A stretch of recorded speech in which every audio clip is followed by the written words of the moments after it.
अस्सलाम वालेकुम जी, दारिया न्यूज़ के साथ मैं हूँ ज़ुबारिया रहमान।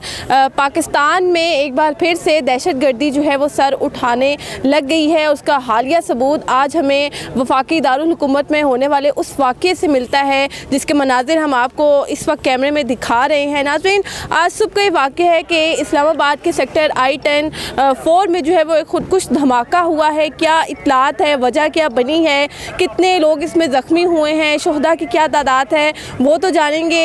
मेरे साथ मौजूद हैं senior crime reporter Mohammad Awais साहब। बहुत शुक्रिया वक्त देने के लिए।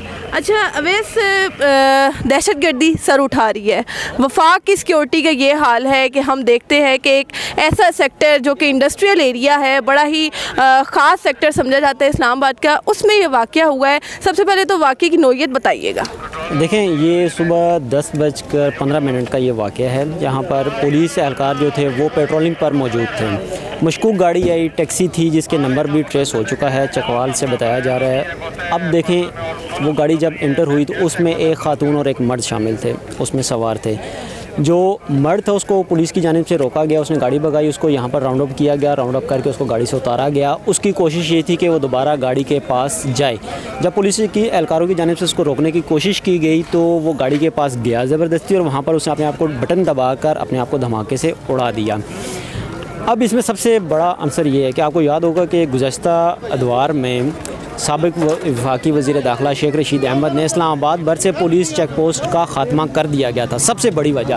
अब उसको अगर उसी लाइन को लेकर चलें तो ये 2 मिनट के फ़ासले पर 7 सब्ज़ी मंडी वाक़ है, जहाँ पर सुबह से शाम तक, रात तक चहल पहल होती है, हज़ारों की तादाद में अफराद होते हैं। खुदा न खास्ता अगर ये गाड़ी वहाँ पर जाती, कोई बड़ा हादसा, जानी बड़ा हादसा हो सकता था। यहाँ से ये वो एरिया I-10 4 का कि यहाँ से 10 से 15 मिनट की मुसाफत पर रेड जोन है जहाँ पर एहसास मारते हैं।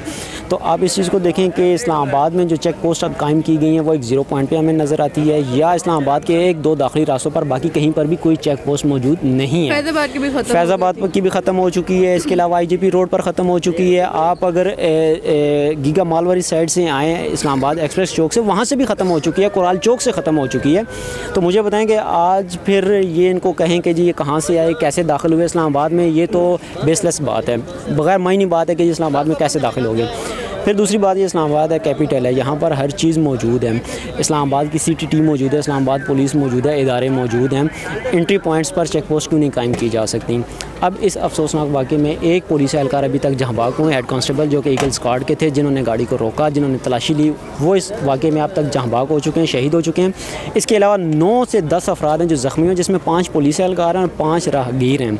इसके मुताबिक जब ये वाक़या हुआ उससे 10 से 15 मिनट के बाद यहाँ पर रेस्क्यू इदारे पहुँचे। मतलब आपके 10 मिनट के फ़ासले पर आपके पास हर चीज़ मौजूद है, लेकिन यहाँ पर आधे घंटे की ताख़ीर से हर चीज़ यहाँ पर हो रही है। तो ये किसकी नाअहली है? इसका जवाब दे कौन होगा? चेक पोस्ट ख़त्म कर दी गई और उसका ज़िम्मेदार तो शेख रशीद साहब को ठहराया जा रहा है, लेकिन आप क्या कहेंगे कि मौजूदा हुकूमत की नाकामी है ये कि पहले ही मुल्क में कई मसाइल सर उठा चुके हैं और उसके बाद अब ये दहशतगर्दी के वाक़यात, और ये एक वाक़या नहीं है, इस्लामाबाद में तो आज हुआ है, मुल्क के मुख्तलिफ हिस्सों में जो है वो ये वाक़यात रोज़ ही रिपोर्ट हो रहे हैं। इमरान खान साहब ने भी इस बात की तस्दीक की कि 8 माह में 50% इजाफा हुआ है। तो किसकी नाकामी समझते हैं? अब देखें, आपको याद होगा आज से 15 से 20 दिन कबल CTD ने रावलपिंडी में एक कार्रवाई की थी जिसमें उन्होंने 2 दहशतगर्द जो के वाक़यात में मुलविस थे, जिनके ऊपर 9 से 10 धमाकों के इल्ज़ामात थे, वो अरेस्ट किए।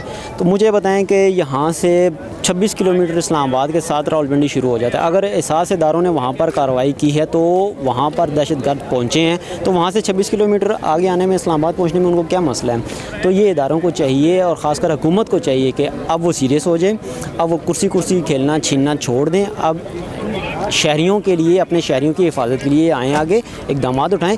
इनको 15 दिन पहले जब 2 दहशतगर्द गिरफ्तार हुए थे, उसी दिन इस्लामाबाद में हाई अलर्ट जारी कर देना चाहिए था।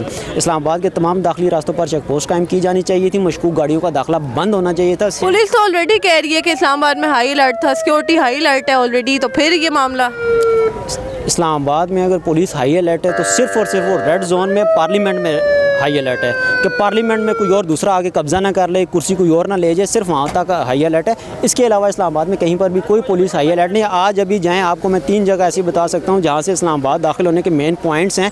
दीगर शहरों से लोग आ रहे हैं, उसमें तकरीबकार भी दाखिल हो सकते हैं, दहशतगर्द भी दाखिल हो सकते हैं, लेकिन वहाँ पर कोई चेक पोस्ट नहीं है, उनको चेक नहीं किया जा रहा, ना गाड़ियों की तलाशी ली जा रही है, ना जामिया तलाशी ली जा रही है उनकी। तो मुझे बताएं कि दहशतगर्द आज इस्लामाबाद में दाखिल होता है तो पुलिस एहलकार अगर कहते हैं कि ये कैसे आगे हम तहकीकात करें, पहले तो वो अपनी इस्लाह करें, गवर्नमेंट अपनी इस्लाह करे, बजाय इसके कि सिर्फ ताज़ियाती मैसेज जारी करने के जी हमें अफसोस हुआ, कोई अमली इक़दाम उठाएँ ताकि शहरियों की जान और माल महफूज हो सके।